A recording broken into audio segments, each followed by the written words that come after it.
Sinus pressure, itchy, painful eyes, sneezing, they're all annoying problems, right? But how do you know which doctor to see? An ENT or an allergist? Well, here to tell you what they do and who to call are Dr. Warner Carr, an allergist and immunologist, and our very own Dr. Orden, who also happens to be an ear, nose, and throat specialist. So, Dr. Orden, let's start with you. Right, let's explain this so people out there don't have to flip a coin and decide which doctor they're going to see. But ear, nose, and throat is just that branch of medicine that deals with conditions affecting your ears, nose, and throat, and head and neck.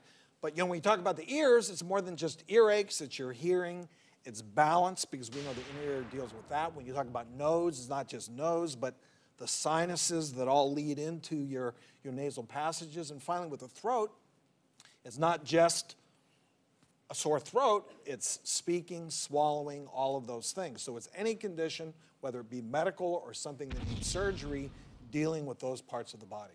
But yours is a surgical specialty. Well, it is a surgical specialty in that your basic training starts with general surgery. Right. And then you go on and you do your specific training in what we call head and neck medicine. But Dr. Carr is going to get into it. Allergy and immunology. Yeah.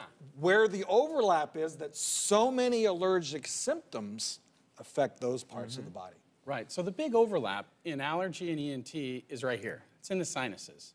And so, when a patient has chronic sinus disease, the question is, who should they see? An allergist, immunologist, or an ENT? Well, ENTs, in my mind, are surgeons, but they do a lot of medical therapy as well. Allergies, just so you understand what an allergist does, allergies are more like a disease state.